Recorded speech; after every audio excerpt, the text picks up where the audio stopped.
Hello viewers, সকলকে জানাই শুভ সকাল। আজকে আমি আমার ব্রেকফাস্ট শুরু করেছিলাম কারি পাতার রুটি, সাথে ছিল মসুরের ডাল আর বেগুন ভাজা, আর ছিল ২ টো জিলিপি।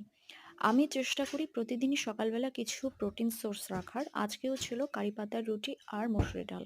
এই দুটো জিনিস আমাদের মেয়েদের ভীষণ উপকার। শুধু মেয়েদের নয়, সমস্ত মানবজাতির পক্ষে উপকার। কারণ এটা প্রোটিন সোর্সের পাশাপাশি আমাদের উপকারী ব্যাকটেরিয়া লেভেলটাকেও বাড়িয়ে তোলে। আমরা যারা মেয়েরা রয়েছি, মেয়েদের বিভিন্ন সময়ে বিভিন্ন ইনফেকশনের শিকার হতে হয়। কখনো আমরা ইউটিআই ইনফেকশন, কখনো ফাঙ্গাল ইনফেকশনের সম্মুখীন হই।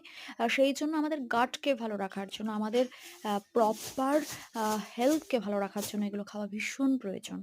খাওয়া-দাওয়ার পর আমি বিছানাটা গুছিয়ে নিচ্ছিলাম। এরপর পড়তে বসবো। ভালো লাগলে চ্যানেলটি লাইক করবেন, সাবস্ক্রাইব করবেন, শেয়ার করবেন। বাই।